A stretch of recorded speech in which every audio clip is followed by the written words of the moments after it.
Good evening, ladies and gentlemen. Welcome to the 2019 Dayton Literary Peace Prize. So great to see everybody again. We're going to start right about now, actually. One of the things, since I'm standing here, I might as well start right now.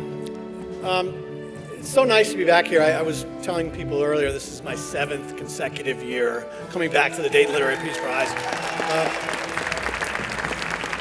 It's such an honor.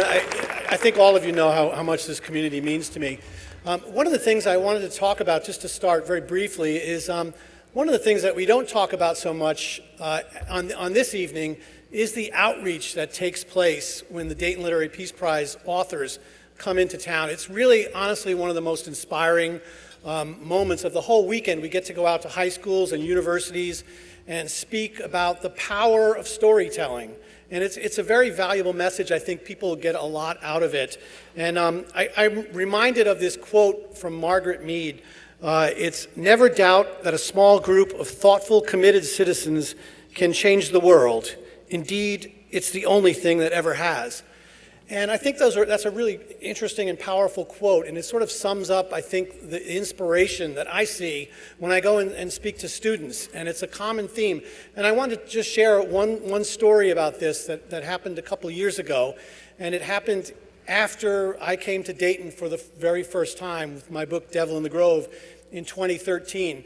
The book was being studied at the University of Florida, and there was a young student by the name of Josh Venkataraman, who was reading the book in his history class, and he was so appalled by what had happened in his home state of Florida that he decided he wanted to do something about it.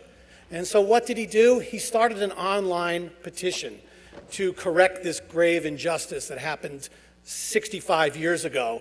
And then he started writing to his legislators and senators, and he started sending books to his fellow senators and legislators, trying to get them to pass a claims bill so that there could be some justice after all these years from this case.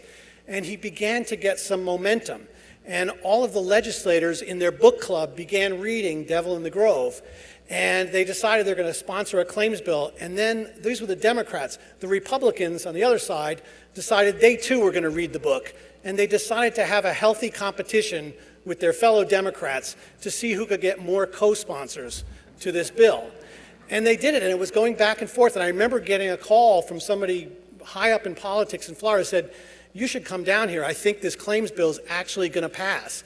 And I remember just being absolutely staggered by this in this very polemic and divisive political world that we live in, that something was happening like this, and it was happening in a bipartisan way. And Josh was really the force, this 20-year-old kid from Florida who took it upon himself to go out and do something. And so sure enough, we showed up in Tallahassee, and just this year, the state of Florida decided to apologize and to pardon the Groveland boys for this grave injustice of 70 years. Yeah.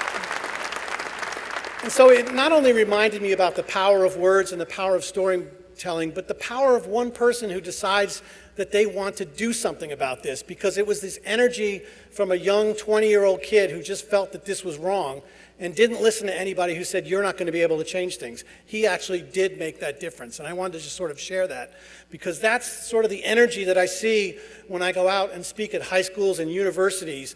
I put a lot of faith in the young people of this country. So without further ado, I want to thank you. Well,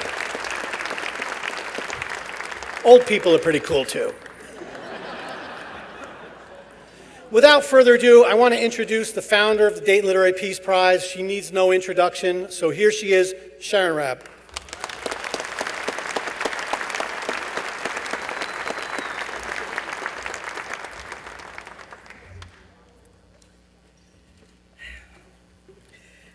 On behalf of the Dayton Literary Peace Prize Foundation Board, the Advisory Council, which is made up of such fabulous volunteers, and our dozens and dozens of other volunteers who have spent the last year making this evening a reality. In fact, all of the events that happen throughout the year are reality. Welcome. This award is made up of a community of readers and writers working for peace, and that includes every single person on this stage. Without you, the awards would not be possible, and we are grateful for and depend upon your generous support. I want to thank Gilbert King for returning as our Master of Ceremonies tonight. Gilbert is a member of our Honorary Advisory Board, and I call upon him and the other members who are present, Christopher Cerf, Kati Martin, Bob Psicosis, and Catherine Vaz, throughout the year for advice and support. And I don't know that you know that we have that kind of tentacle into the literary world where we draw advice from these people. Gilbert has returned to Dayton, as he said, 7 times, and he has begun to become familiar with our golf courses. And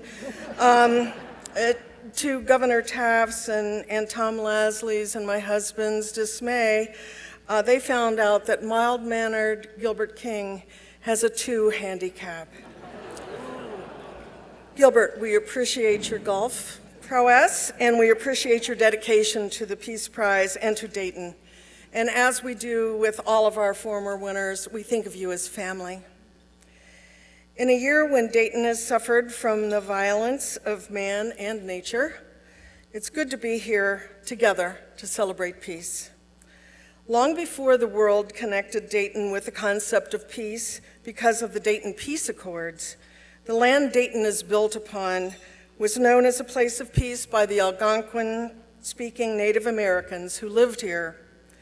Where the 5 rivers meet, here in downtown Dayton, on the very ground this building stands upon, there could be no fighting.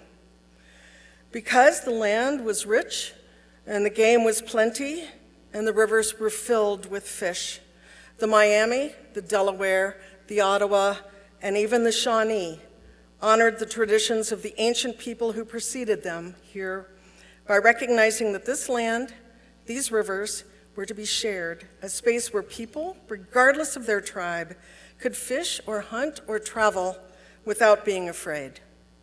Tonight, we honor this tradition of peace by the Native American nations who have lived here. We extend that sense of peace nationally and internationally as we honor our own past, the past of the Dayton Literary Peace Prize. This year's winners join our 72 previous winning writers who have come from 21 countries of origin. The settings for our winning and runner-up books now cover 56 countries around the globe. Dayton's identity is connected with peace throughout much of the world, and these books connect us more intimately with that world. Over the years, we have celebrated many heroic people and characters, soldiers and feminists, Supreme Court justices and journalists. This year's books illustrate that the main characters and people are not the only heroes in literature. As I read Eli Saslow's The Rising Out of Hatred and reread N. Scott Momaday's Housemaid of Dawn, the secondary characters, both real and imagined, function not just as sidekicks or foils to the main character, but as teachers, advisors, friends who shape and change in the main character. I want to tell you a story that connects to this year's winning books and something that relates from my own life to that idea. My parents, like all parents, told stories that introduced me to my younger self when I was once below a time, as Dylan Thomas says, too little to remember. My mother told me the story of my first encounter with a Black person. I was 3, on the cusp of 4, and I do have memories of parts of the story outside my mother's telling. We lived in Fairborn, about a 20-minute bus ride to Dayton. It was a big day for me, the first bus ride, my first trip to the big city, but I didn't know how momentous it would be. Mom said I saw a Black person, a woman, sitting farther back on the bus, and I couldn't stop staring, in spite of Mother's admonitions to turn around, face front, stop staring. After a few miles, I escaped, and I ran to the woman, stood before her, and then reaching out my hand, I gently swiped it down her arm. And then I turned my hand over to see if anything had come off. Mother called my name sharply and apologized, but I just stood there staring at this woman, trying to understand what I didn't understand at all. The woman smiled at me. She reached down and she pulled me into a close embrace. I remember the smell of her rose talcum powder because it was the same that my mother wore. While I'm telling the story, I'm not the hero. I was a curious, rude little girl. The hero of the story is the woman on the bus who could have flinched, frowned, pulled away in anger, or worse. But she didn't do those things, and her embrace taught me one of the most important lessons of my life. Her grace allowed me to understand it's just skin. This year's books contain a supportive cast of characters who provide the necessary lessons for the main characters and therefore for the readers to learn. N. Scott Momaday wrote that Abel, the protagonist in Housemaid of Dawn, is, quote, in some way validated by each of the minor characters. They perceive him and he is the sum of their perceptions, end quote. He also takes from them and he heals. We are all relieved that Derek Black, the white supremacist of Eli Saslow's book, has awakened to the truths of humanity, but its friends Matthew and Allison are the real heroes of the book, as they did not give up on him when it would have been far easier for them to walk away, as so many others had done. Abandoning him, though, would have allowed his hateful ideas to continue to fester throughout the shadow world of white supremacists. We are grateful to these friends of his. Well, it's been well over a year since I read Tigerland and cheered those young champions who rose above the tragedies of 1968 to triumph on the basketball court and baseball diamond. When I think back to the book, as you mentioned this morning, it's the mothers I remember. The mothers who supported their sons' dreams from their knees as they scrubbed the floors in the White Houses. They joined the chorus of teachers and coaches and principals who brought order and justice in a world that had neither. In her gut punch of a book, Golnaz Hashemzadeh Bonde brings to life a woman near death, and we watch and listen to her bitter journey to come to grips with what she has lost. Her daughter, who suffers mental and emotional abuse from her despondent mother, finds the strength to endure, and the song they share brings meaning to her mother's life and death. Richard Powers brings us 9 major characters in this amazing book about the intertwined relationship of people and trees. Again, the quiet heroes are often the parents, the adults who plant the seeds and watch their children take root. And that's true of the trees as well as the parents, or as well as the people. The threat of extinction, the realization that the trees that seem timeless are, in fact, threatened with the absolute of extinction, drives even the most timid to act. Powers cautions, you can't come back to something that's gone. The dying woman in What We Owe knows that. Derek Black knows that. The students who revered Martin Luther King Jr. know that. Like Richard Powers, N. Scott Momaday's vision of the universe is best understood by the elders, those who know their way through the world and whose traditions connect people to each other, to the earth, and the past. Quote, there was a look about these men of the Eagle Society even now. It was as if, conscious of having come so close to extinction, they had got a keener sense of humility than their benefactors, and paradoxically, a greater sense of pride. They teach Abel that the struggle against extinction depends upon their relationship to the past, to tradition, to the earth. Those connections are true and strong medicine that can heal the damaged souls who are trying to make sense of a shattered and disjointed world. As the characters are taught, the readers are taught. We are wiser and better people for having read their books. And now that I know that I share 1/4 of my DNA with trees, I like to think that's the best quarter of me. And I understand why people hug trees. They're family. This is not an easy feat, this creation of a world in the pages of a book. I have talked with hundreds of writers, and only one ever described writing as being easy. She said it was like eating pie.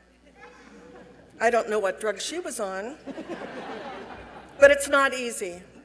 Writers talk about the process as being lonely, arduous, fitful, poisoned with self-doubt. A good sentence is being elusive, the right word is being stubborn.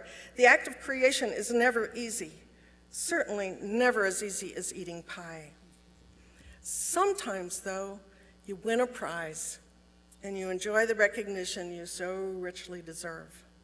So we thank these writers who share the stage with us tonight for creations that teach us how to cope in time when coping sometimes seems impossible.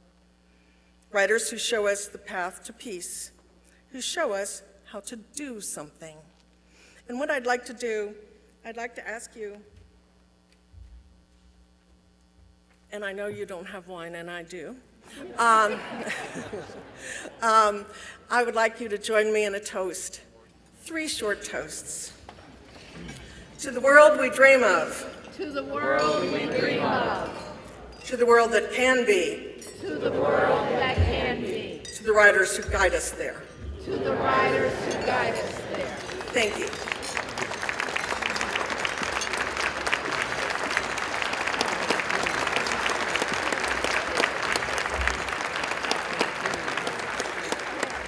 You know, just listening to Sharon's remarks every year just reminds me what a beautiful writer she is. Sharon, you are a writer.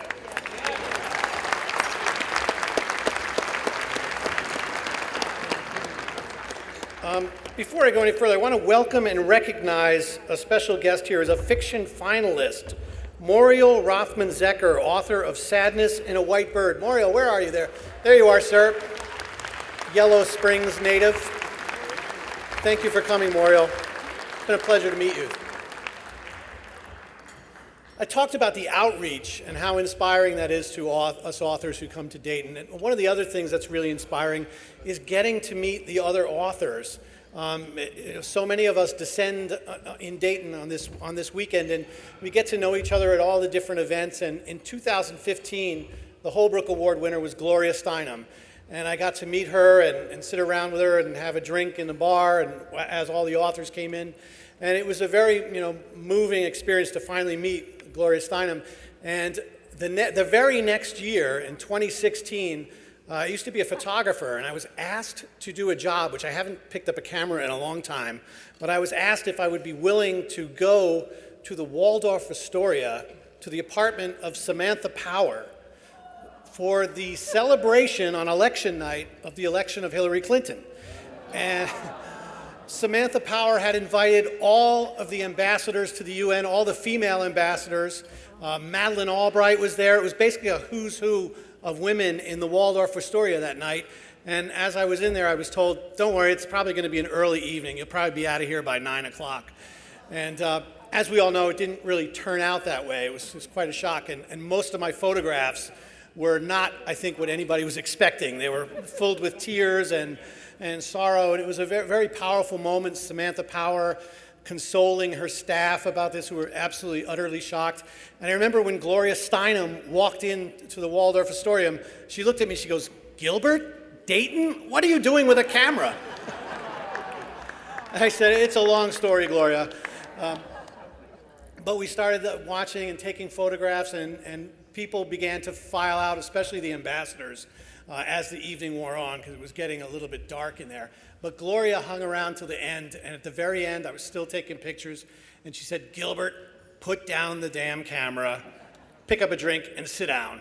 And that's what we did. We watched the election results at about midnight come in, and I thought to myself, as powerful an evening that was, there was no better place I would rather be on earth than sitting next to Gloria Steinem in this moment. So, and that was just the effect of Dayton and this community that we've built up. We're going to move to the awards ceremony now. I'm going to start by introducing Adam Hoch. He's the only 2-time winner of the Dayton Literary Peace Prize. His book, Buried the Chains, was the runner-up in nonfiction in 2006, and To End All Wars won the Nonfiction Award in 2012. Adam will be introducing Eli Saslow and his book, Rising Out of Hatred, The Awakening of a Former White Nationalist, winner of the 2019 Nonfiction Award. Adam?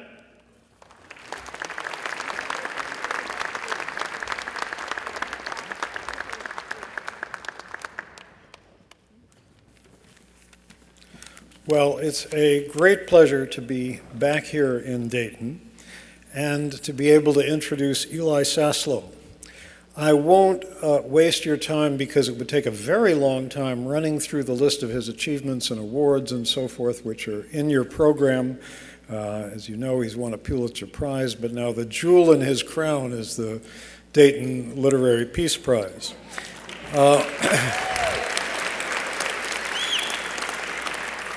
I got to know Eli Saslow's writing because I teach a course at the Graduate School of Journalism at Berkeley, and I'm always looking for examples of really good writing to show my students. And examples of people who are writing not about political leaders, not about celebrities, but writing about ordinary people and making us care about their lives. And that's what I've always found in Eli's work, whether he's writing about a child caught in the terrible crisis at our southern border, whether he's writing about a salesman who is struggling to stay afloat economically in difficult times. He brings the lives of people we don't know about alive. One of his stories that deeply impressed me was a story he wrote in the Washington Post magazine a few years ago about Derek Black, and then I got very excited when I saw that he'd written a whole book about Derek Black. Some of you by now have read the book or have heard about it, and it's an extraordinary story because Derek Black was born in the white supremacist movement, or white nationalists as they call themselves these days. And he was, so to speak, the crown prince of one of the leading families in that movement, which ran the website Stormfront, the major site for white supremacists in the United States. His father, Don Black, was a former Grand Wizard of the Ku Klux Klan in Alabama. His father's best friend and Derek Black's godfather was our best-known Klansman, David Duke. And young Derek not only grew up in the family that maintained this website, but he was something of a child prodigy and had a lot to do with shaping the rhetoric that was used on this site while he was still a teenager. I was deeply moved by the story of how this young man gradually turned away from this movement and became an eloquent voice in denouncing it. It's a story that is beautifully told in Eli's book, Rising Out of Hatred, partly because Eli got everybody involved in the story to talk to him. And I'm going to have to get some tips from him on how to do that I can apply to my own work. It was a moving story because it shows how someone can change when confronted with a world that's wider than the world that he grew up in, and when confronted as friends with precisely the sort of people he had been trained to hate: Jews, Hispanics, people of color. And in today's world, when we have on every continent, from India to Turkey to Hungary to the United States, authoritarian leaders who are peddling hatred, I feel very inspired by this story of someone who renounced hatred, because I think that's what needs to happen throughout the world. So I give you Eli Saslow.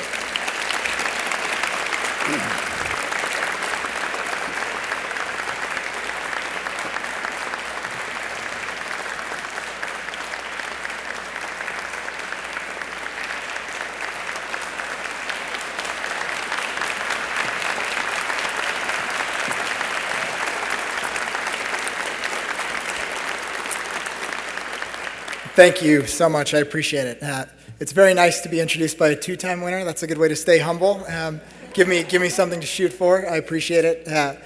I also just want to start by thanking all of you here, the whole community over the last 2 days has given all of us, I think, who are being celebrated here so much support, so much kindness, so much love for us to invest back into doing this work that is so meaningful in a job that is oftentimes very solitary, where it's like sitting and looking at a page and trying to make sentences fit together. So this is a huge gift for us, and I'm really grateful. Also, a gift, I'd like to thank the food service staff and everybody here. The food was phenomenal, and thank you for putting it together.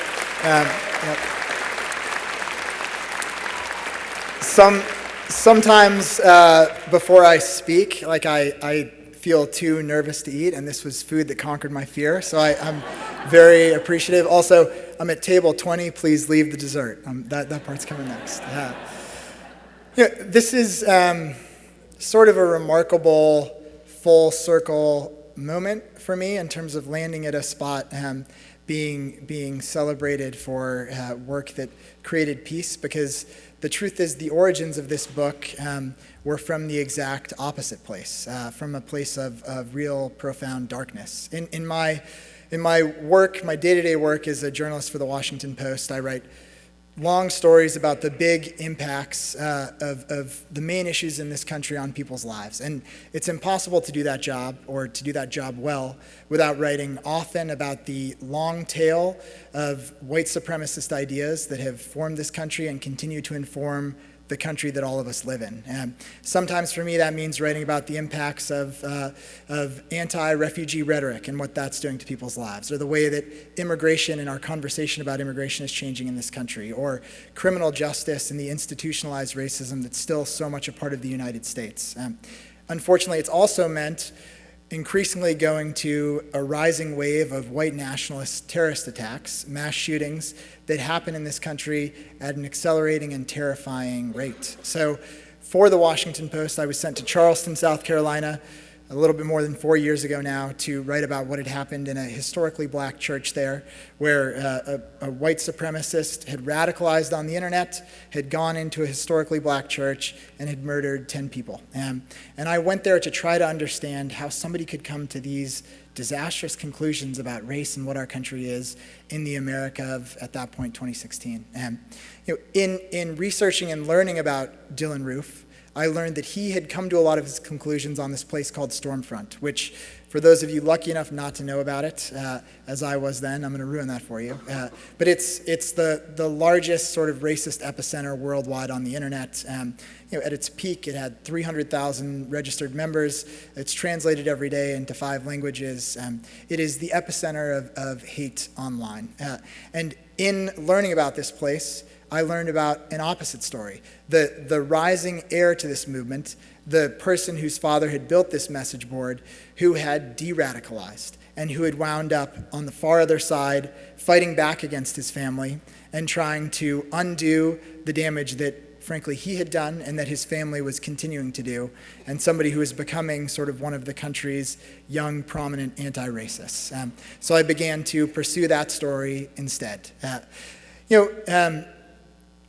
The true courage in my work as a journalist always rests with the people that I write about. The risks are inherently theirs.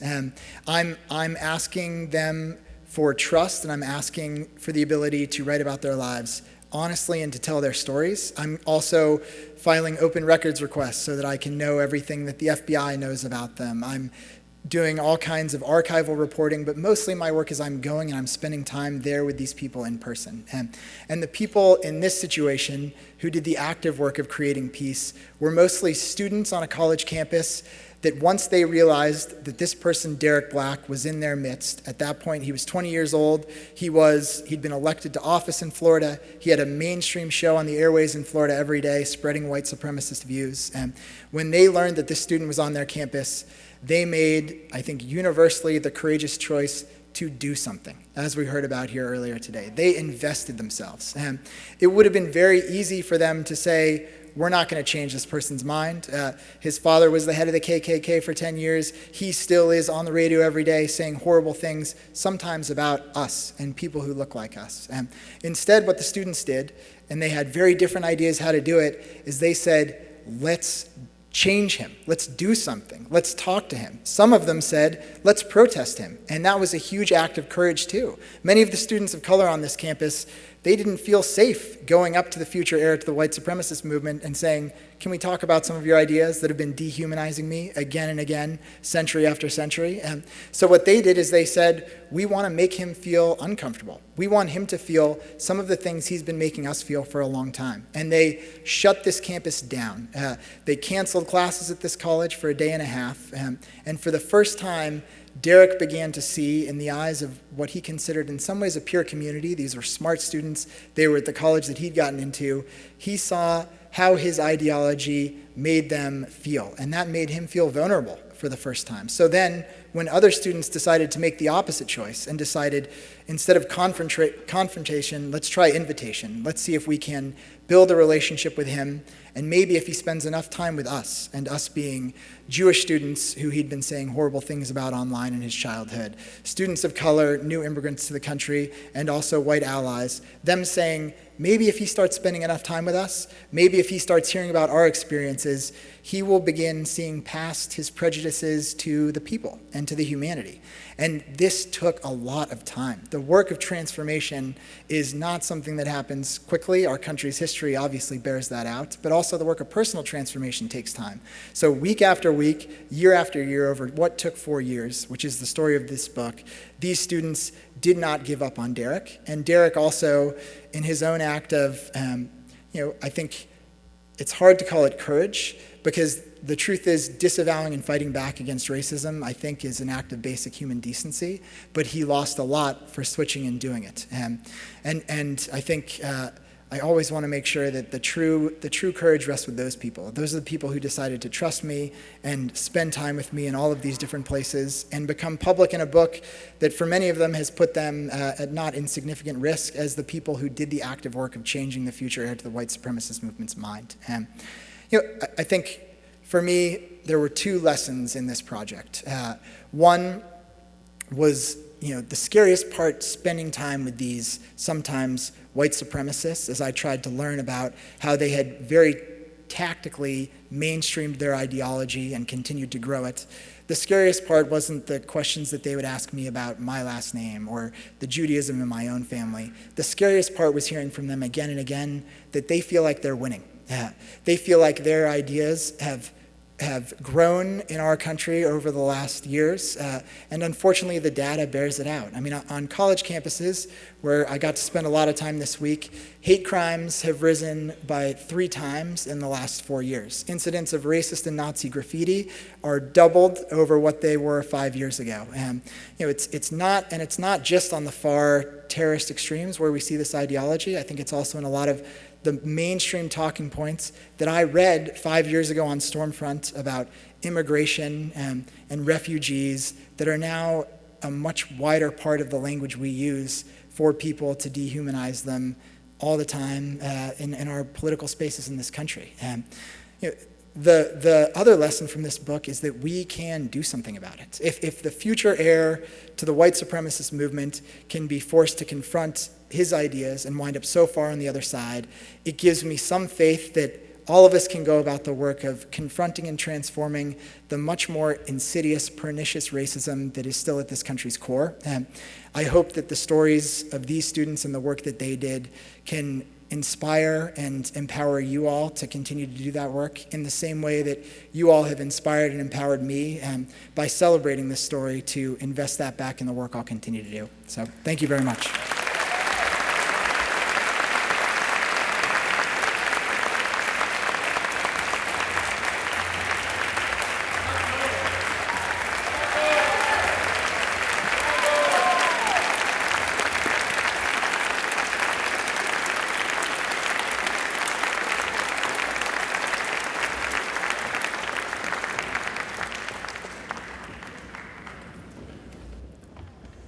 Obviously, these are difficult times for journalism right now, the business of journalism. And, it's not just on the business model of it, but also you hear the fake news, the enemy of the people. and the biases that are being formed against journalism. And I also think it's a golden age, and people like Eli are a perfect example of that. If you put the care into the quality of your reporting and your writing, the commitment to truth will win out. And I think that's just a really important lesson to learn from people like Eli.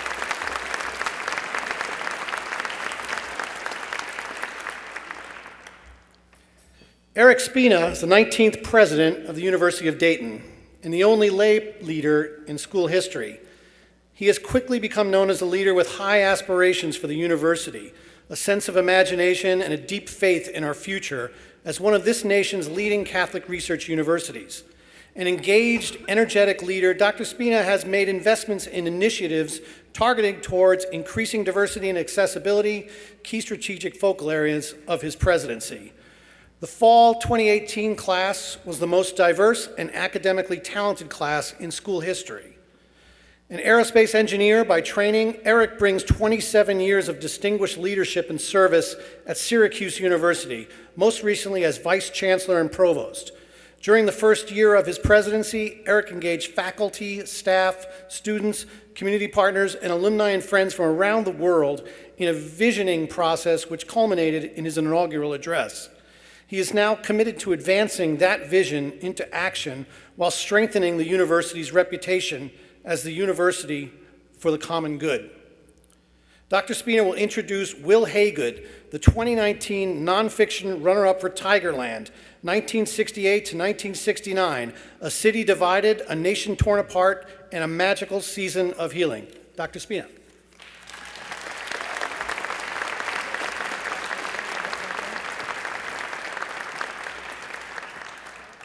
Good evening. Hey, Eli, that's pretty good for a Syracuse grad. It's a real honor to be here to introduce our friend, Wil Haygood. The best writers are our witnesses to history. They have a keen eye, an insatiable curiosity, a dedication to truth, and they know how to tell a great story, particularly the untold ones that shape our view of the world. They make us think.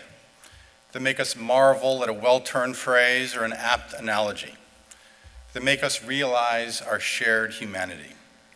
They're cultural historians who help us put our times in perspective. This describes Wil Haygood perfectly. He's a best-selling author, a Pulitzer Prize finalist, an acclaimed biographer, a scholar in residence in higher education, and he is a storyteller for our times. His prolific body of work includes 8 nonfiction books, including a memoir and biographies of such 20th century luminaries as Thurgood Marshall, Sammy Davis Jr., and Sugar Ray Robinson. But I hardly need to introduce Wil to this audience, as we've been inspired by his words on the page and on this stage. He has served as MC of the Dayton Literary Peace Prize Awards dinner twice, and in 2016 he was named a finalist for his brilliant biography, Showdown, Thurgood Marshall and the Supreme Court nomination that changed America. In that same year, he participated in an evening for justice and peace at the Victoria Theater and hosted a conversation with winning authors at Sinclair Community College. Thanks to Sharon, the creative engine behind the Dayton Literary Peace Prize, Wil came to the University of Dayton that same year to keynote the Reverend Martin Luther King Jr. prayer breakfast. To a full Kennedy Union ballroom, wrapped with attention, he told the memorable story of Eugene Allen, a White House butler who served under 8 presidents, never missing a day of work. Wil's front page Washington Post story, which became the basis of the award-winning movie The Butler, and later his own book, did not serendipitously land in Wil's lap. He found that story through hard work and inspiration as he looked to tell what people surely view as a larger story, one that traces the civil rights story and the struggle in this country. As Wil covered Barack Obama's presidential campaign, he wondered how best to mark the historic moment if the country voted in the first African-American president. Could he track down an African-American employee who had worked in the White House during the darkest days of segregation and racial inequality to show how far the country had come. When he discovered Jean Allen, he found the face for that story. His is the story, Wil wrote, from the back pages of history, a figure in the tiniest of print, the man in the kitchen. Fast forward to tonight, as Wil is being recognized for his latest book, Tigerland, 1968 to 1969, a city divided, a nation torn apart, and a magical season of healing. It's a powerful, poignant, and provocative book that tells the uplifting story of teams from a poor, segregated high school that won 2 state championships in the same year. Just as Wil did in his book, The Butler, A Witness to History, he sought to tell the backstory, what he calls the forgotten story. During a racially charged time of turmoil in our country, in a year when both Martin Luther King Jr. and Robert Kennedy were assassinated, Wil transports us into an all-black high school in Columbus, Ohio, into the lives of players and coaches who brought blacks and whites together across the state during their miraculous, inspiring runs to victory. The black athlete, then as now, has never been far from the social and political swirl of America, Wil observes. Literature is the whistle that won't stop blowing at game's end. For Wil, the intertwined threads of sport, race, and social justice are emblematic of what he calls the nation's ongoing battle with race. At the University of Dayton, we're honored that Wil will serve a 3-day residency this week, teaching classes, lecturing, and engaging with students, faculty, and staff in the inaugural Roger Brown Residency in Social Justice, Writing, and Sport. He'll give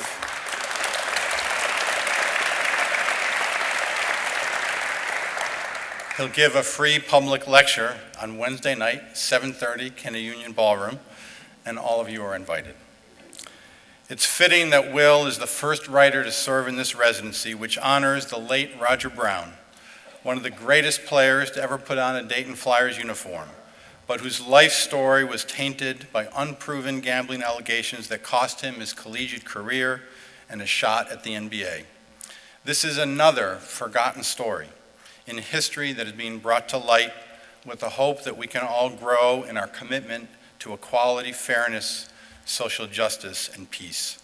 Like Wil, we all need to be faithful witnesses to history.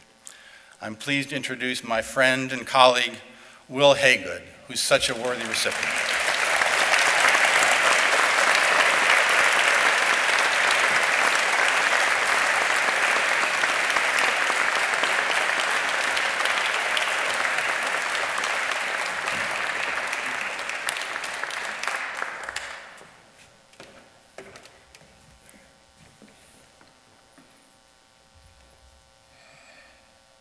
And I thank you, Dr. Spina, for saying what you said and for studying my work and my books. And I thank the larger Dayton community for your kindnesses through the years. Yes, I have been the MC before, and I was a finalist before, and tonight I'm runner-up. But there was no quid pro quo.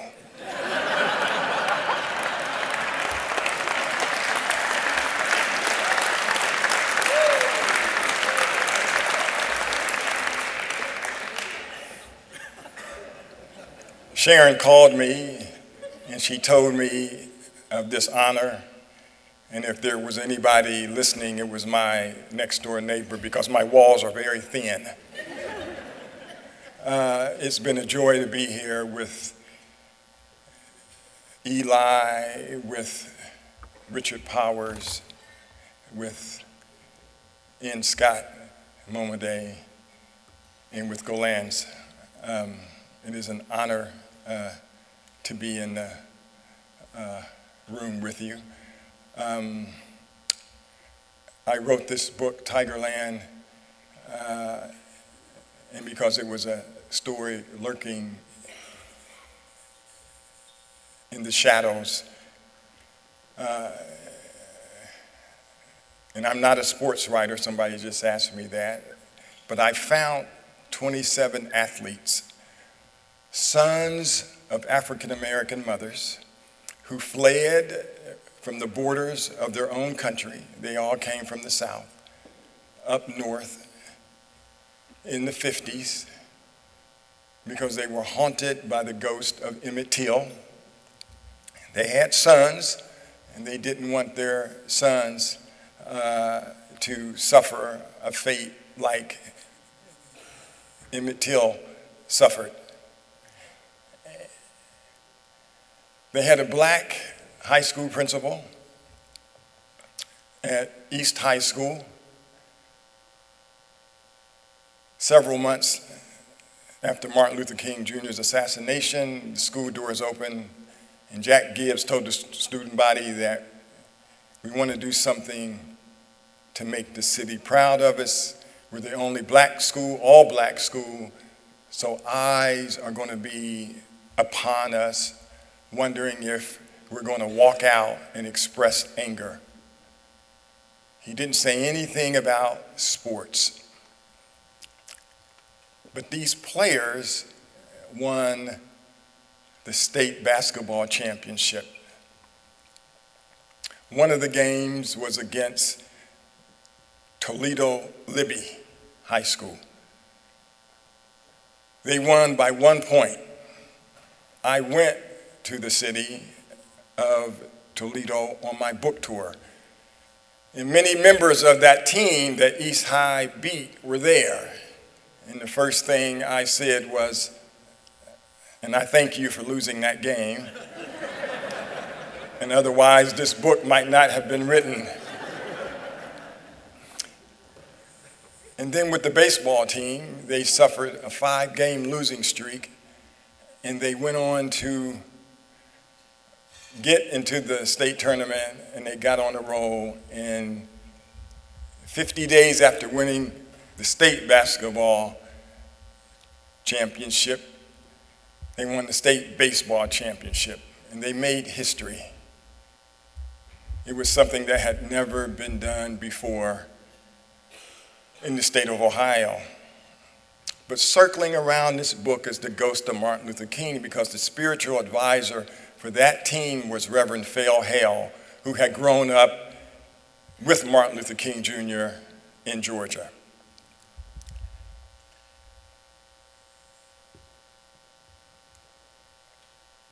There never was a monument, or there never was a street sign to what they did that magical season. They had 2 coaches, white men, who had big hearts. And then the basketball coach landed at Normandy in World War II and came back and wanted to teach at this all-black high school. 2 white coaches with big hearts, 27 black athletes who made history. There is a line from the play Hamilton. We want to be in the room. That's all the black athlete has ever wanted in this country, to be in the room. And they shouldn't have to be silenced by that. When I interviewed all of these players and tracked them down, to a person, they said to me how proud their mothers, who were maids, would be that this story is finally being written.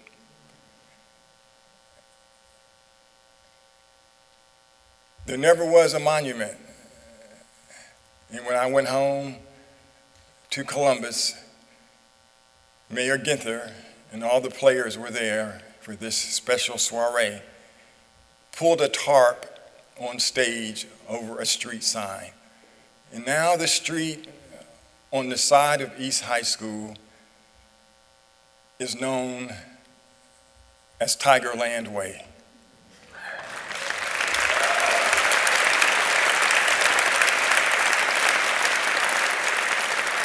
So, from Tigerland Way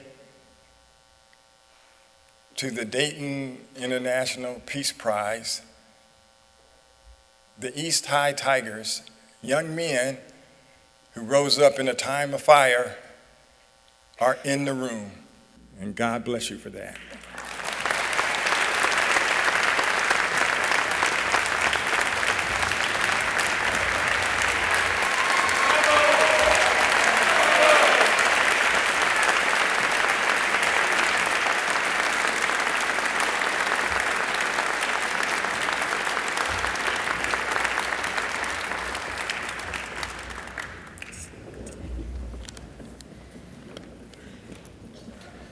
One of the great storytellers I've ever met. Thank you, Wil. Congratulations. Maza Mengista is a novelist and essayist. She's the author of the novels Beneath the Lion's Gaze, 2011 fiction runner-up for the Dayton Literary Peace Prize, and selected by The Guardian as one of the 10 best contemporary African books, and The Shadow King, called a brilliant novel, compulsively readable by Salman Rushdie. She is the recipient of fellowships from the Fulbright Scholar Program, the National Endowment of the Arts, and Creative Capital. Her work can be found in the New Yorker, New York Review of Books, Granta, The Guardian, the New York Times, Rolling Stone, and BBC, among many, many other places. Maza will be introducing fiction winner Golnaz Hashemzadeh Bonde. Maza.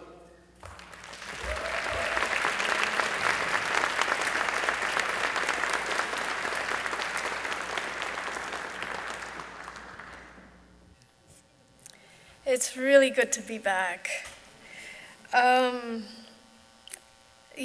Thank you, Sharon, for inviting me. I cannot think of a better time in this moment to be at a Literary Peace Prize. So I thank you all for being here. I'm sorry, I'm still taken up by all the speeches that have been going on. But it is really sincerely my honor to be introducing Golnaz Hashemzadeh Bonde's What We Owe. I remember when Sharon emailed me and said, this is embargoed information, but would you like to come here and introduce this? And I was in the midst of so many other things and feeling really stressed out. And then as soon as she started describing the book to me, I said, I'm there, of course. And I love Dayton, so it's great to be here. But early in What We Owe, we come to realize, those of you that have read it and those of you who will read it, we come to realize that this will not be a gentle story.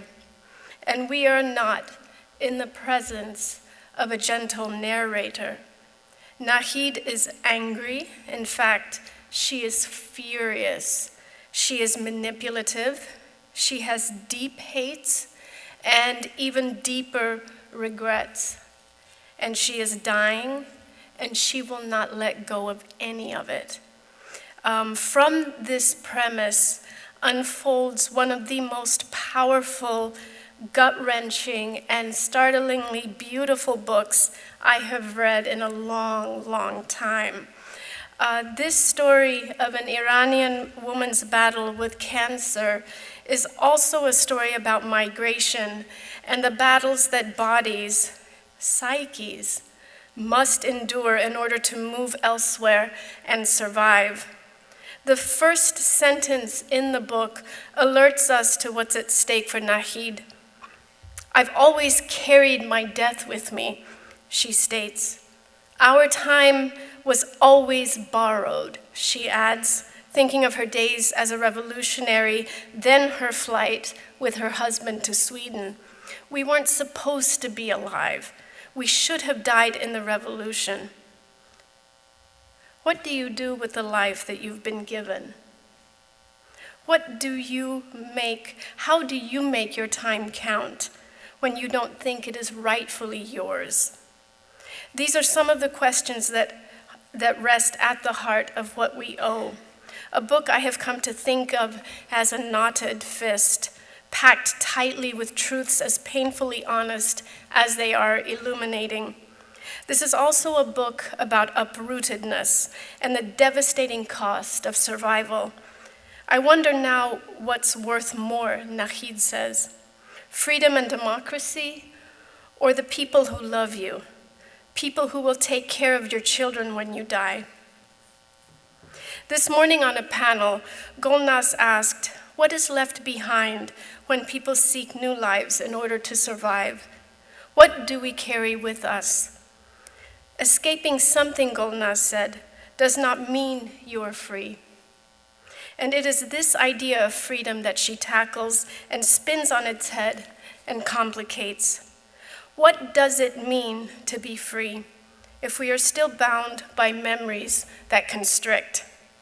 To follow Nahid through her life, through this book, is to move at times in moments so dark and gripping it is hard to breathe. But Golnaz's writing, so compact and evocative, also bursts with light and love and an insistence that in the end, what matters most are those who gather around despite all of our flaws and return our embrace.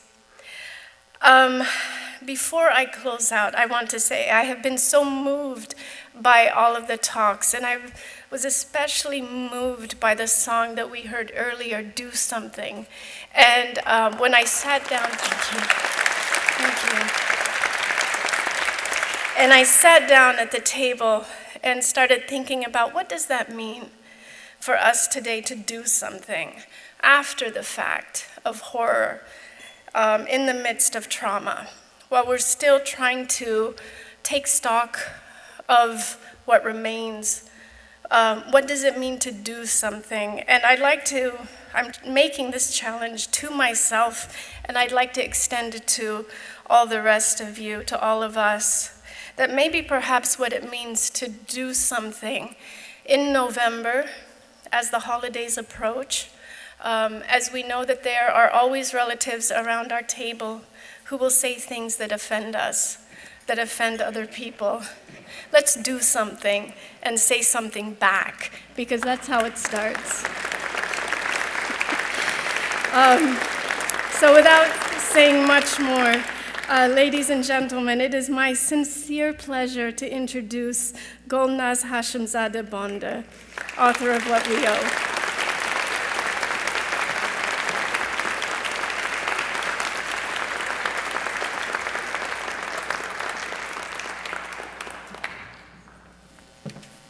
Hello. Thank you, Maza, for those beautiful words. Thank you, Sharon, for initiating this award and creating this community. I've been very touched over the last couple of days with the engagement and compassion that you have, and your belief in literature and your belief in peace. And I will carry it with me. So thank you. You bring me hope. I was born in war, and in the aftermath of a very cruel and violent revolution. Bombs falling from the sky are my very first memories, as is fleeing the country in which I was born. I realized that I was very unfortunate in the timing and geography of my birth. I also realized that the fact that we managed to flee and ended up in Sweden turned me into an unusually fortunate person. And I will always be grateful for this. We got to live, and I got to grow up in one of the most peaceful places on earth. Growing up as a Swede meant freedom, equality, and opportunity. But that in itself, I dare say, has limited value. The greatness of it comes from knowing that it's not a given. It's not something to take for granted. Growing up, my father forced stories upon me. He would read them to me and early on put them in my hands and urge me to find any way of reading them myself. These stories, they were not entertainment. They were essentials. Literature was as central to him as was nutrition or housing, because fiction was the carrier of truth. My father wanted me to understand the world, but more importantly, he actually believed that I could. Among my first memories of my father's stories is a story called The Little Black Fish. It's a story by Persian writer Samad Behrangi, a children's story that was actually banned in Iran. It's about a little black fish in a pond and its quest for freedom, for finding a way out. The tale of the little fish, my father explained, captured the story of us, of my mother and my father, of who they were and what had led us here. My father also took me to the library, and I passed the Dayton library today, and I saw this quote on the building.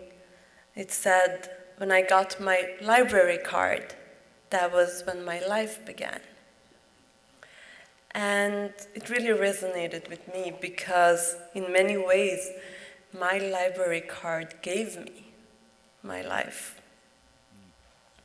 The library became my everything. My father and I would go there as often as we could. It was a safe place, an exploratory place. We would rummage through the children's books, looking for books that would educate us, that would teach us about Sweden, that would teach us about Swedishness, about who these people were, but most importantly, about who we were supposed to become.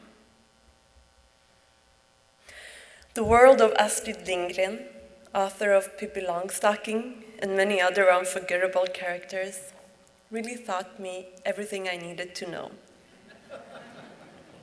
about the beauty of my new nation, its empowered children, you see Greta, with rights and a voice, but also about its loneliness, about its darkness. While literature enhanced my understanding for why we had ended up in this place and for the people who inhabited it, real life revealed another kind of truth. People did not know why we had come. People did not know who we were. And people did not know what we would become, that we would be a contribution. Some would say, go back. Some would say, you're taking what is ours. And some would say, this is not and will never be your country. My words, as a 3, 5, 7, 9, even 15-year-old, were not sufficient to give an answer. I wanted to tell them about the little black fish. I wanted to tell them about freedom. And ask, do you know that you are free? And do you know that most people are not? And the thing is that our story was not out there. This was the mid-80s. We were among the first non-Europeans to come to Sweden. The shelves of the library did not contain us, know us, explain us. Refugees, Iranians, revolutionaries, freedom fighters. I never questioned this as a child. I didn't expect the world to tell my story or know me. I was just grateful because that was what my parents taught me to be. They taught me to know the value of freedom in itself, to know the value of the kind of library that actually allows all books. As most books that shaped them in their youth could only be found on the black market, and possessing those books was associated with great danger. But as an adult, I know that it would have mattered. It would have empowered me to find myself represented on those shelves, and it would have mattered to those who did not know what to make of me, to have someone tell them my story. And through my writing, I hope to help fill those gaps in our shelves.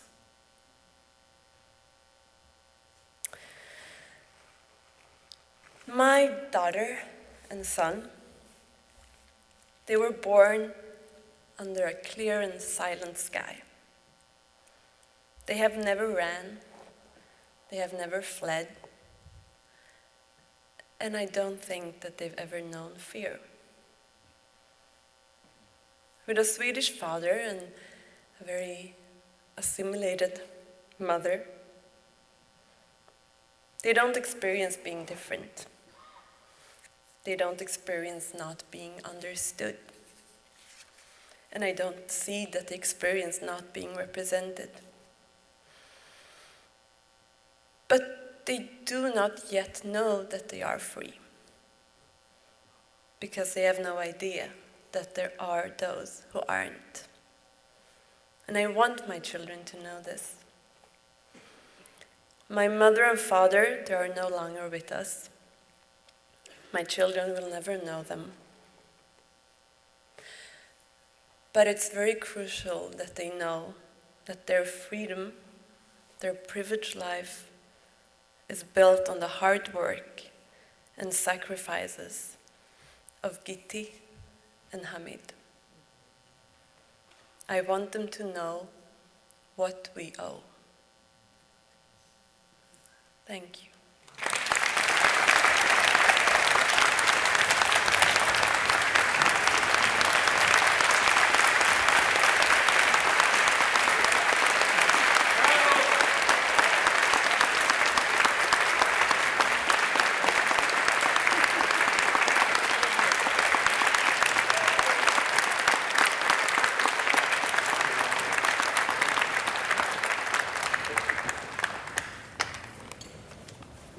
Bob Psicosis is the 2014 winner of the Dayton Literary Peace Prize for his book, The Woman Who Lost Her Soul, which was also a finalist for the Pulitzer Prize.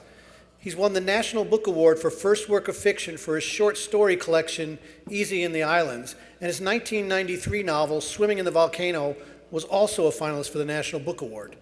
Whether he's writing novels or covering wars, Bob is a literary and journalistic force, and we are so thrilled to have him back to introduce Richard S. Powers, the 2019 Dayton Literary Peace Prize fiction runner-up for The Overstory. Bob?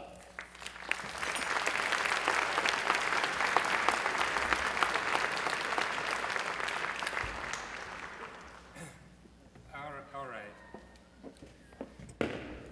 I'm sorry, I feel very inadequate, and I feel like you probably feel, I think, emotionally exhausted.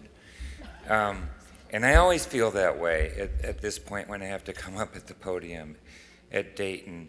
And I want to salute the citizens of Dayton who do this. I don't understand. I really don't. This is really demanding of you, and you come here and do this year after year. It's what writers make themselves do. We don't really expect to have a whole community doing this. And you are extraordinary to come and support one of the great visionaries in American culture and her vision of what a community should be, Sharon. You're amazing. I'm just amazed. I don't know anything else like this in America. It moves me, for sure. I want to just spend 1 second saying I sang something to Scott Momaday. In the literary village, you have many, many children. Father, and your children, thank you very much. Thank you. So, okay.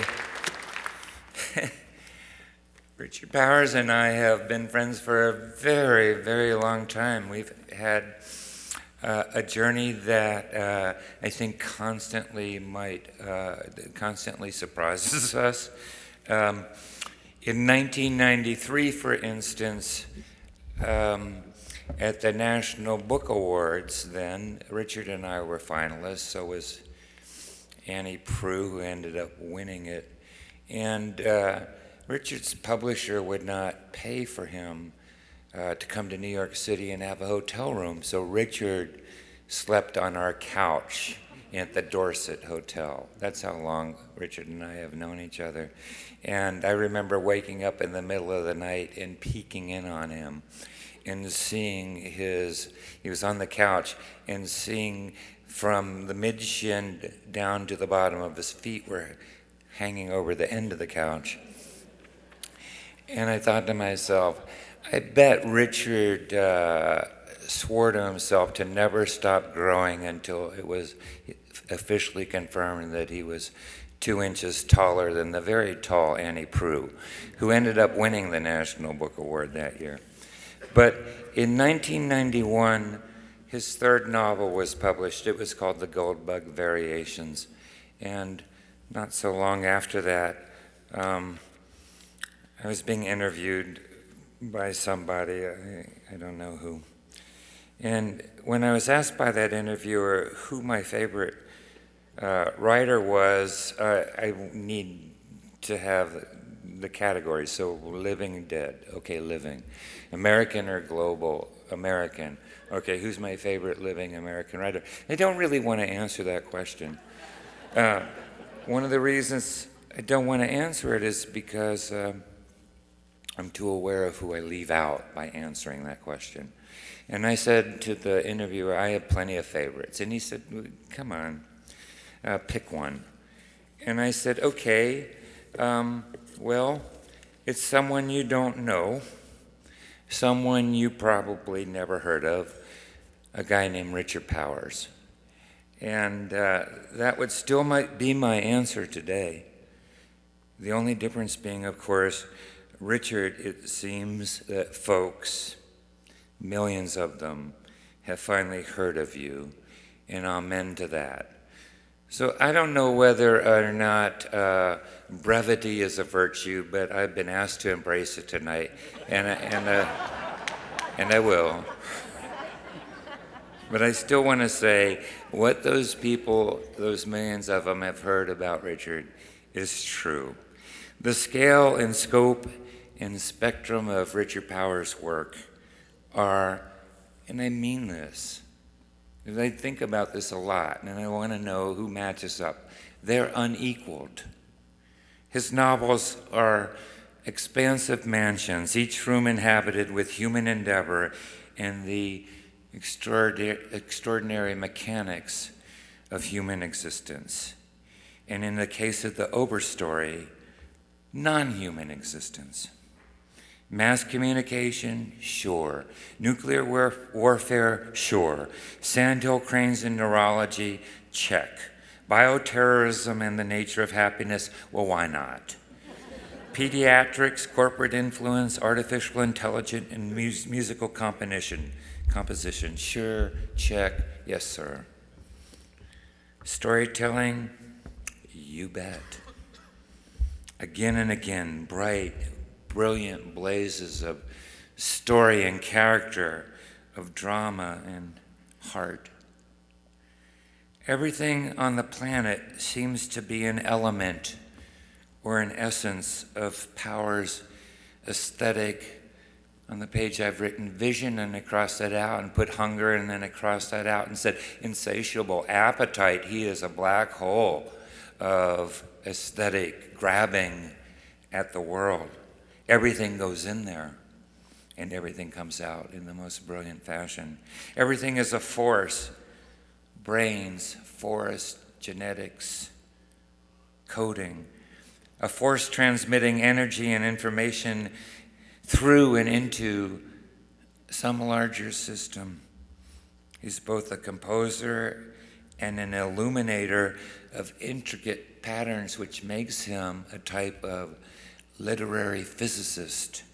And there are not any other ones out there who can be described that way. His metaphorical and metaphysical repetition, they point us beyond the veil of things in the most extraordinary way, because most novels point us inward. His do that, but they also point us outward to a horizon that is hard to fathom.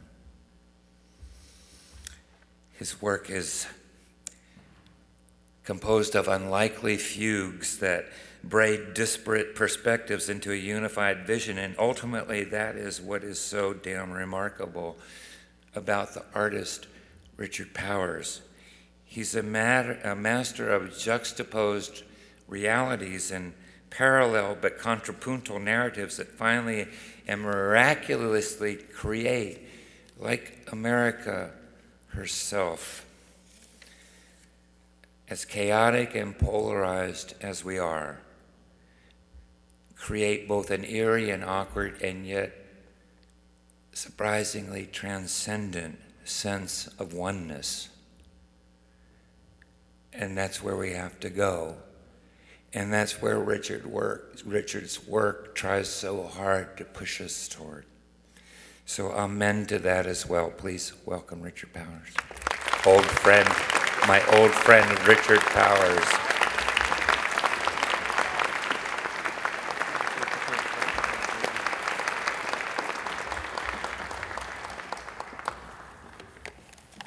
Bless you, Bob, for the incredibly gracious and generous introduction. You made me nostalgic for the days of sleeping on couches with the literary awards. I do get beds these days. My feet still stick over the end of them, I'm afraid.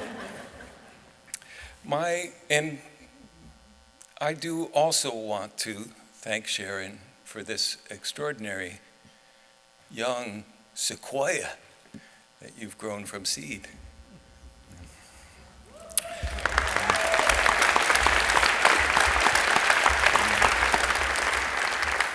My thanks go out to all the founders and executors of the Dayton Literary Peace Prize, who have created an award of real value by treating books as a part of a larger community of human commitment.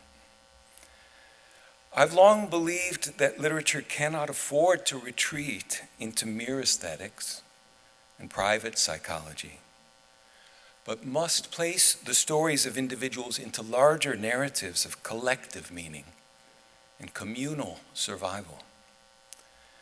That's why this recognition by judges who are charged to read for social purpose is especially satisfying. For a long time, we writers in the European tradition have focused the lens of fiction almost exclusively on ourselves. The non-human world, as we told it, was no longer part of the human drama. The living earth had been subdued.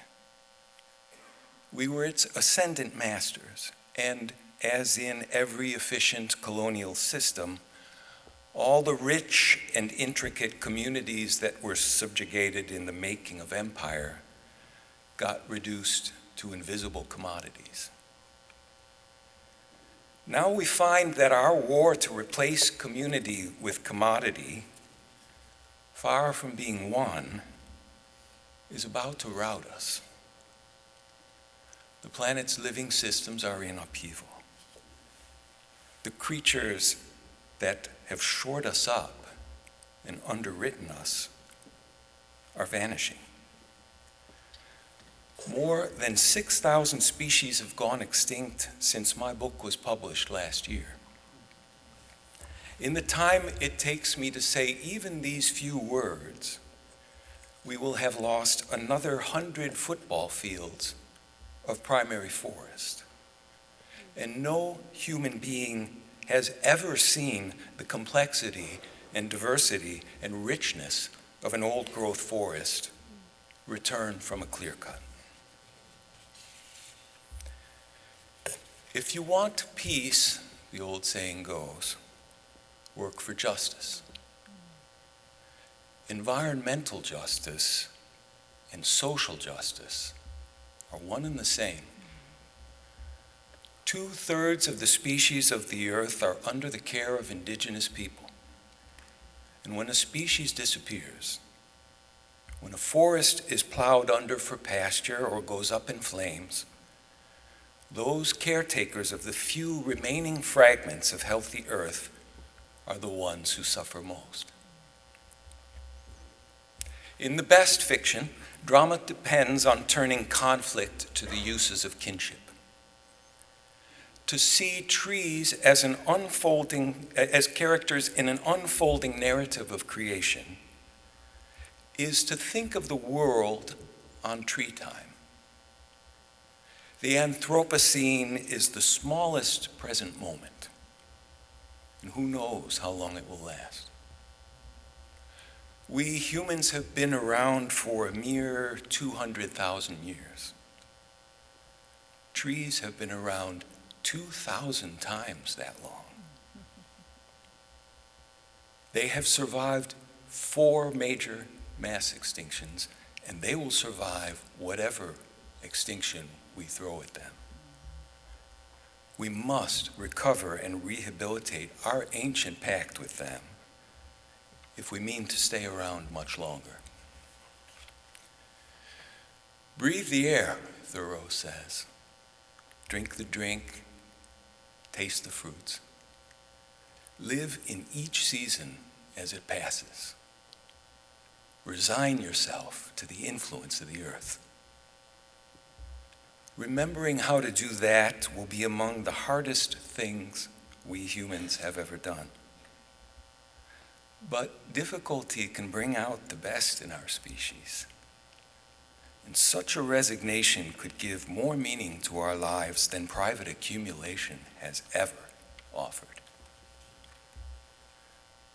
In all our best first stories, from the Ramayana to Ovid, to the tales of our continent's 500 First Nations, the refrain is always the same. Our fate is tied to the fate of the neighbors.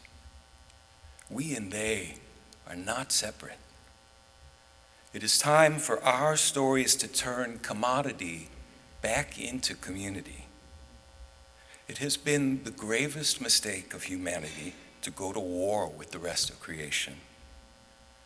And it would be the greatest story imaginable for us to stand down, make peace with the community of life, and find our way back home.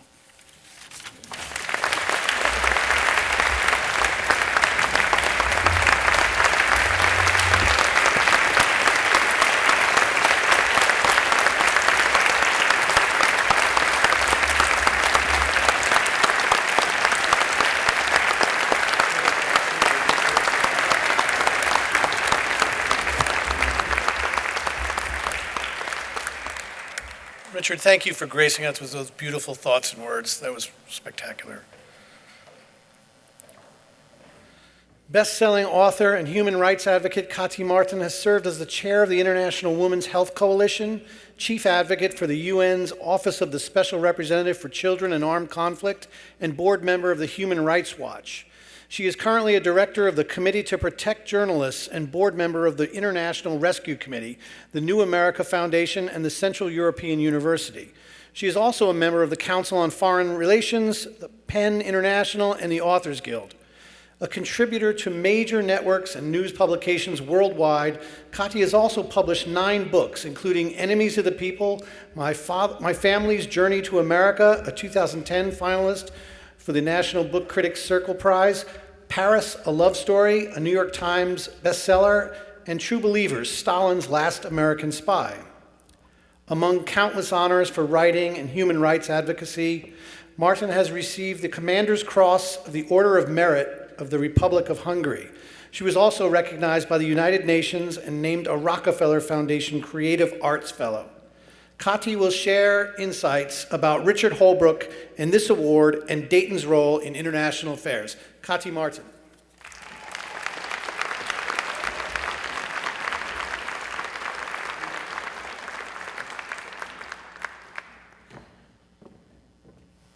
Good evening. It's always deeply moving, particularly for whatever reason this year, but it's always moving for me to be back here with you in Dayton. And let me just add to all the wonderful things, tributes that have been given to Sharon, who has really created, well, more than a literary prize, she's created a community. And if we need any proof that a single determined human can make an enormous difference, look no further than Sharon.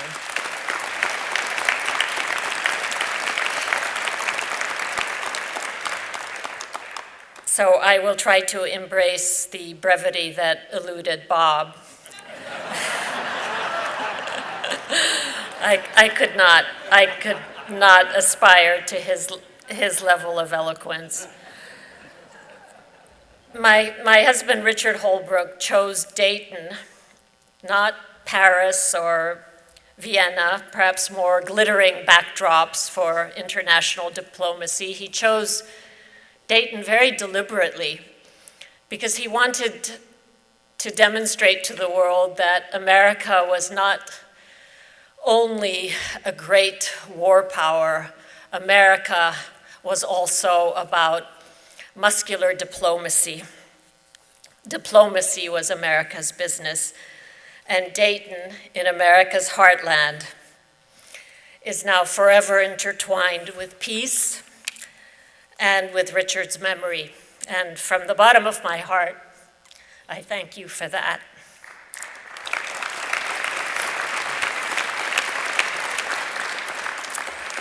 It was the greatest privilege of my life to have spent those days here behind the high wire of Wright-Patterson Air Base and to observe Richard's high wire diplomacy. At the opening dinner in the cavernous Wright-Patterson hangar, Richard assigned me my first diplomatic mission. He said, "Kati, make those 2 war criminals, future war criminals, they would be tried as, who just a week before were waging war against each other, make them talk to each other." He seated me between Slobodan Milosevic and Alija Izbegovic. And, well, I nearly failed. But in the end, I did make them talk to each other.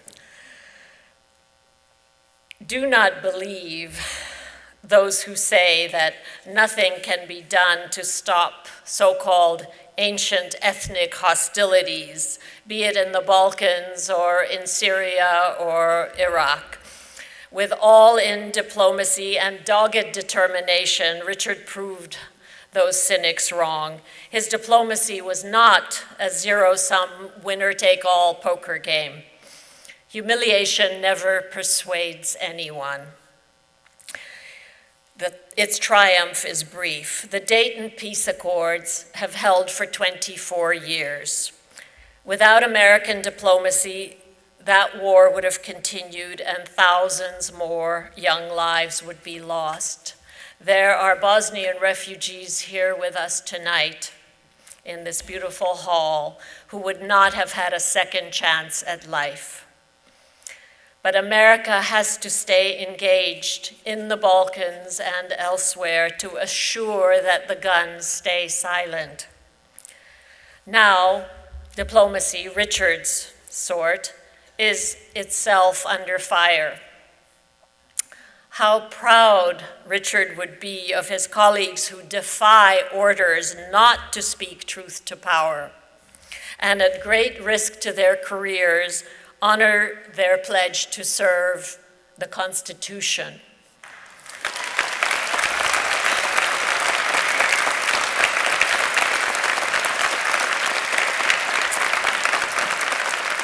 Let me name a few of them. I'm speaking of Ambassadors William Taylor and Ambassador Marie Jovanovic and Colonel Alexander Vindman.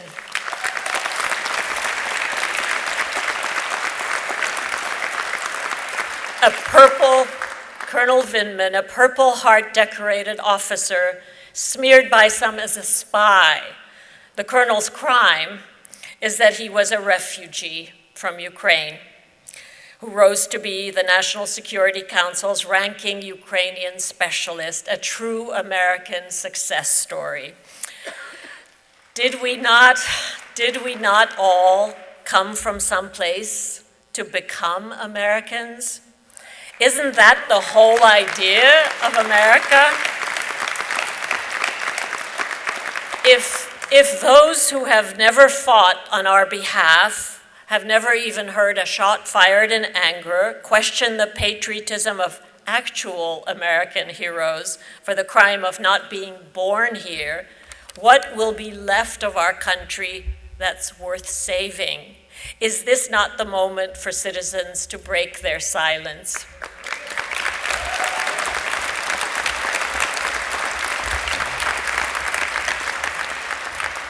Each year, when I come to visit you, Dayton reminds me of why my parents brought me to this strange land as a small child who spoke no English.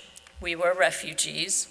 My mother and father brought no wealth with them, just a suitcase full of photo albums, and the hope that their children would be spared the hate that they faced, first from the Nazis who killed my grandparents, and then the Soviets who separated my sister and me from our parents for nearly 2 years when they jailed them. My parents were officially deemed enemies of the people for the crime of being good journalists. That is a label that we hear often these days, and not only from the mouth of foreign dictators. Hate spreads fast, much faster than love. I saw that in the faces of those who came to arrest my parents, and I saw it among the Balkan hate mongers who turned neighbors into murderous enemies. Sadly, I saw it again on the face of the gunman who shot and killed 9 innocent people here in Dayton in August. My heart ached for all of you, for all of us, that we now live in a land deemed by some other countries as dangerous as a result of indiscriminate hatred. Countries from Japan to Venezuela now issue travel warnings to those planning a trip here. That is not our America. In Scott Momaday, member of the Kiowa tribe and a winner of the National Medal of Arts, Dayton has chosen a remarkable humanitarian and artist as the Holbrook Prize recipient. As I read Scott's words that, quote, I simply kept my goal in mind and persisted, I thought, how absolutely fitting. As in the arts, so in diplomacy, persistence against great odds and against naysayers, which is what drove Richard to end that bloody war in the Balkans, when others said that the Balkans were a far-off place and not our responsibility. But ours is a very small planet, and we share it with people who may not look or sound like us, but who really are us in different clothes and with perhaps less good fortune. Scott Momaday has also said, and I quote, that in the beginning was the Word, and it was spoken. These days, we often use words to distance and to wound and to humiliate the other. Tonight, we honor those who use words as a way into each human heart. Let us use this award this evening, this town of peace, where a war of hate was stopped, to turn the written and the spoken word into a bridge to reach each other, to hear each other. In the beginning was the Word, our Holbrook Prize winner has said, and it was neither shouted nor tweeted, it was spoken. Thank you very much.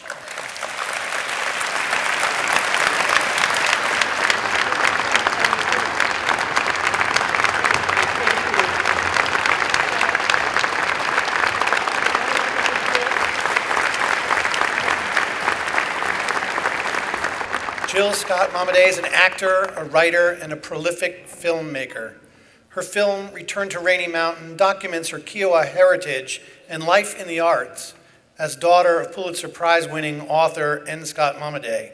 It is my pleasure to introduce Jill Momaday, who will introduce the recipient of the Richard C. Holbrooke Distinguished Achievement Award for 2019, her father, N. Scott Momaday. Jill?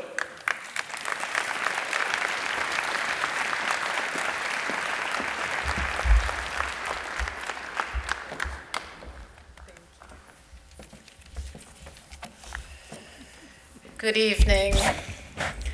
It is so wonderful for us to be here in this incredible community of people. These last days for my father and for me have been really extraordinary. And I'm shaking this evening from the words that were spoken tonight and being in the presence of so many extraordinary people with such heart and such fierceness. So thank you for so warmly welcoming us here this evening.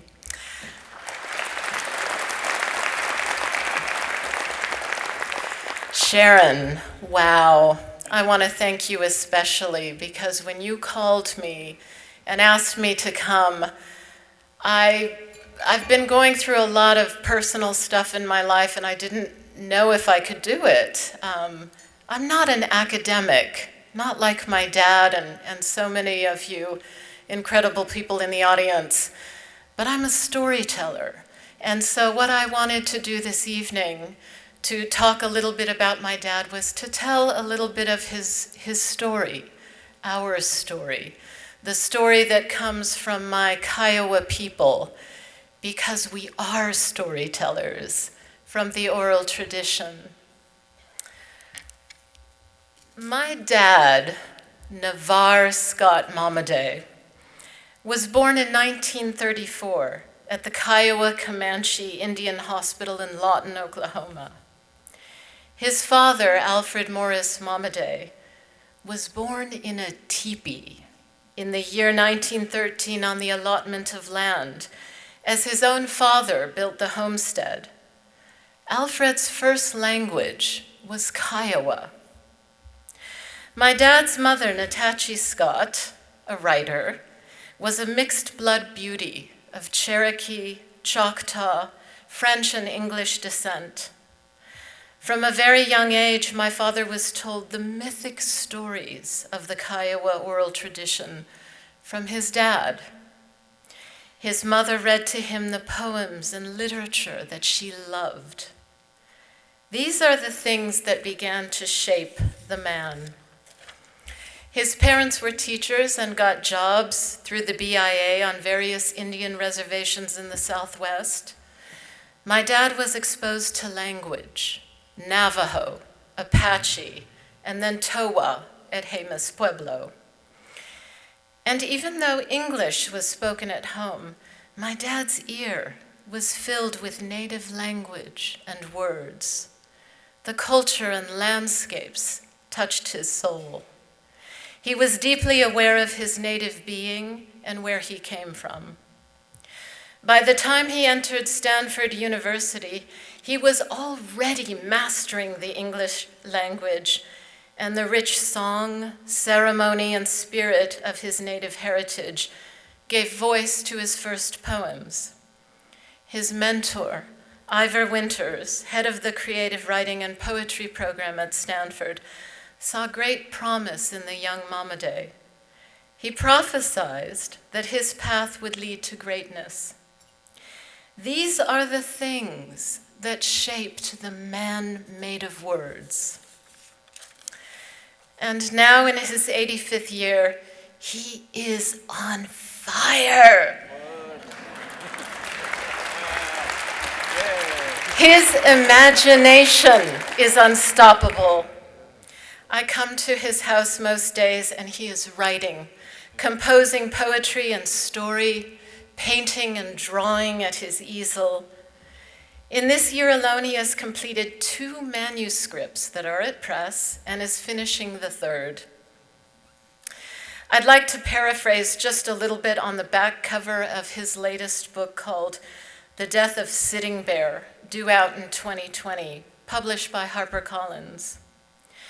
Considered one of the most important voices in American letters, distinguished poet, novelist, artist, teacher, and storyteller, N. Scott Momaday, born into the Kiowa tribe, grew up on Indian reservations in the Southwest.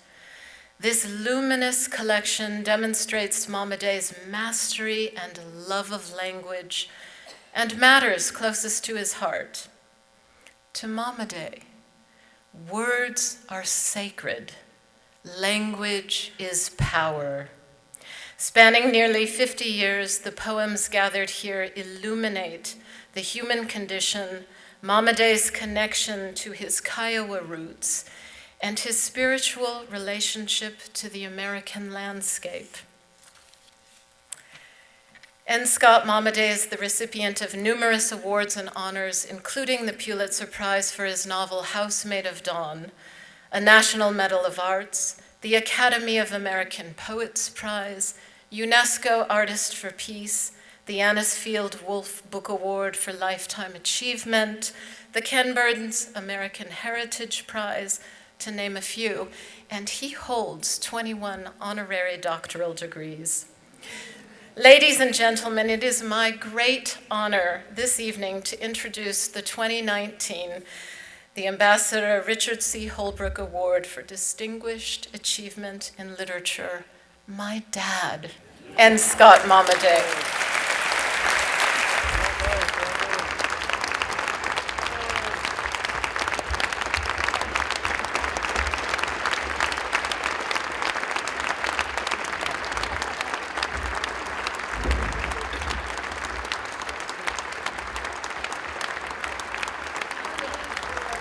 I don't see any point in following that. Perfectly willing to let that stand. You know, as I sat over dinner and heard the speakers, I revised what I wanted to say several times. And I joined that long line of people who paid tribute to our hostess, who has become, I think, a legend by virtue of her diligence and dedication. Sharon, thank you very much.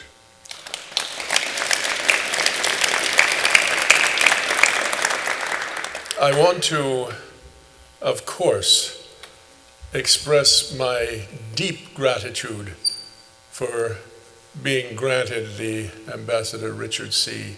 Holbrooke Distinguished Achievement Award. I had the pleasure a while ago of meeting Mrs. Holbrooke, an honor. And of course, I'm grateful as well for the Dayton Prize. Literature and peace. Literature and peace. I want to talk about that for a moment, that equation. I believe that literature and peace are inextricably related. It seems to me that the greatest literature moves in the direction of peace. For peace is the ideal achievement of the human condition, and literature is a record of humanity. I have written a poem especially for this occasion, and I'm not going to read it to you because the print is too small for me to read. So I'm going to call upon my beloved daughter to read it to you, and then I will continue. Jill? You have, I think there's a copy here for you.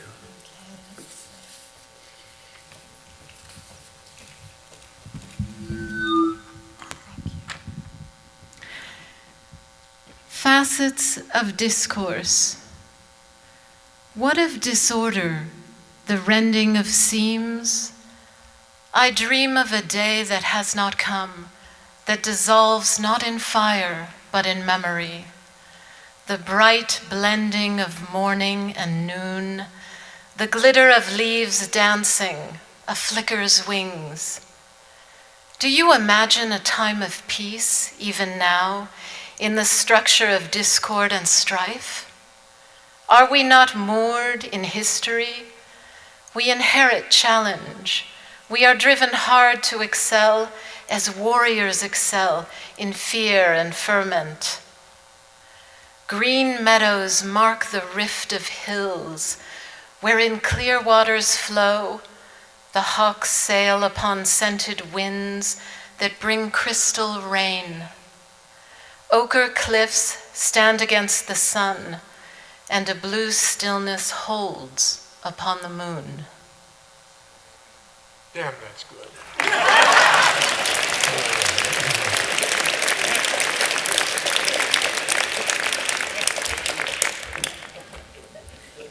The third book that Jill mentioned in her introduction is a work in progress. It is a book that I'm calling Dream Drawings, and I have about 60 of these. These are all very short stories, about a page in length each one.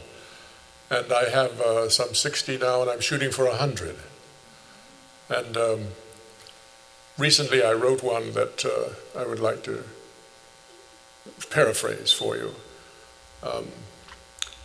It's about a runner. This runner sets out running, and he runs for miles, and he runs for a long time. He started out at the break of day, and it is now nearly noon. And he is nearing the wall of his endurance. And he must get past that wall in order to finish his run. His heart is bursting. He experiences great pain. And he doesn't think he can go on. And then in his peripheral vision, he sees a dog running beside him. It's a beautiful dog. Fast, fluent in its motion. And he is encouraged. It seems that the dog is urging him on, and there is a great burst of energy in him. And he runs, and he runs, and he finishes the race. And then he looks down for the dog, but it has gone. The dog is gone. And he wonders whether he saw it at all. Well, but it remains for him an emblem of possibility of the farthest reach within him. And it occurs to me that that is what writers do, and it's what literature is about. We must strive to realize the greatest reach within us. That is our humanity. In 2008, I was on a train going from Moscow to Vladivostok across the whole breadth of Siberia. It was a wonderful train. I had a compartment, and in the middle of the night, I was awakened by the stopping of the train. And I looked out my compartment window, and there were soft yellow lights. We had come to a station, and I could see people moving in and out of doors. And then a soldier came to my compartment. We had entered Mongolia, and this soldier was a Mongolian soldier, and I gave him the papers of entry that I had prepared in advance. I looked at him, and he was a good-looking, straight young man, and I thought, I had a strange thought. I know this man, and I have been here before, 30,000 years ago. I had returned to a place of origin.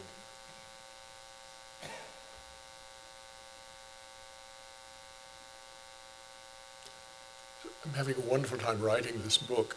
I believe that honesty is a greater virtue than modesty, and this book is magnificent.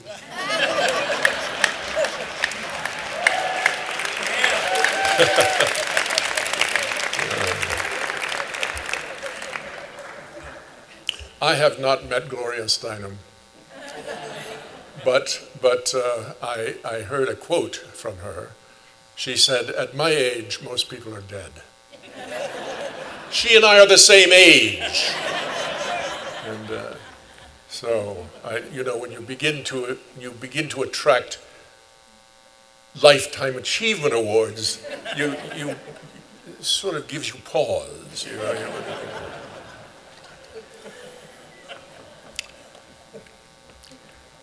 I am a Native American, as my daughter pointed out. We are Kiowa people. The Kiowas are a Southern Plains tribe, and at one time, they owned more horses per capita than any other tribe on the Great Plains. It's a horse person back there.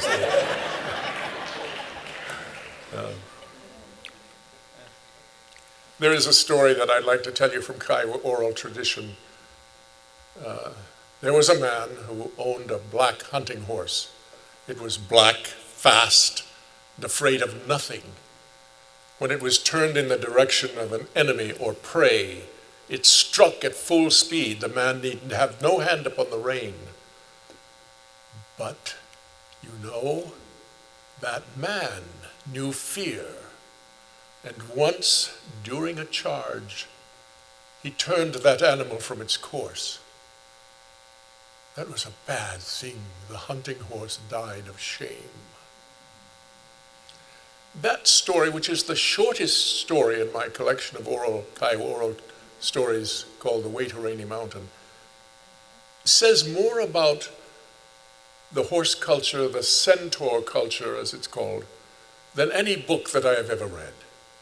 It's a wonderful bit of oral tradition, oral literature, isn't it? That's one story. I'm going to tell you another.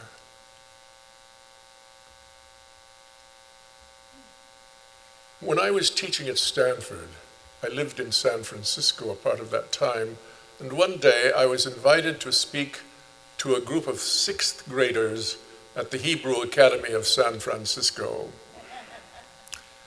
And I had to hesitate because I was not used to speaking to 6th graders. But I accepted. And I went to teach that I was facing these bright-eyed kids sitting in the classroom. And at first I didn't know what I would say to them. Then it occurred to me that the stories in The Way to Rainy Mountain are wonderful stories that might well appeal to children, young people. There is one story about a man who is saved by a dog. And there is in Kiowa oral tradition a formula indicating a long time in the past. And it goes like this. This happened a long time ago when dogs could talk. Well, I thought to myself, what 6th grader can possibly resist a story about a man who was saved by a talking dog, right? And so I launched into this story. The story goes like this. There was a man who had been thrown away We're not quite sure what that means, but we assume he was abandoned. He was alone on the prairie, and he expended all of his arrows shooting game, and then he was out of arrows, and he was at the mercy of the elements. Whereupon a dog comes up to him and says, "Oh, you are in a bad way. I would not want to be in your moccasins." And the man says, "Tell me something I don't know." And the dog says, wait a minute, you know how dogs are. "Wait a minute, I could save you." And the man said, "Well, if you can save me, please do." And the dog said, "Wait a minute," again, you know how dogs are. "I have puppies. They are little, they are cold, they are hungry. If you will take care of my puppies, I will save you." So the bargain was struck. The man readily agreed, and the story ends. The dog led the man round, and they came to safety. Well, I started to tell this story, these bright sixth graders listening, looking up at me, and I said, "Oh, by the way, this happened a long time ago when dogs could talk." And a little girl in the front row looked up at me and she said, "Those were the days."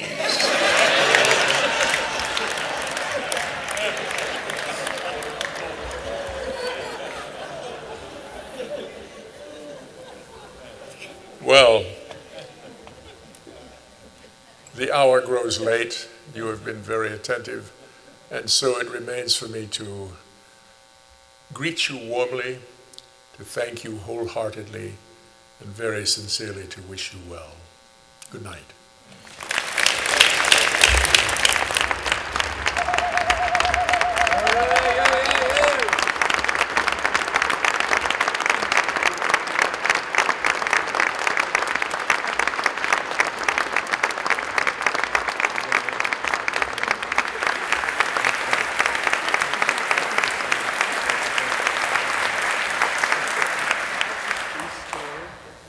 Be still, gather yourselves.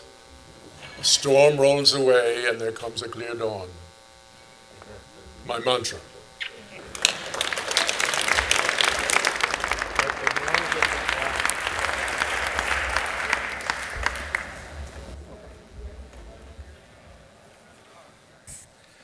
Congratulations again.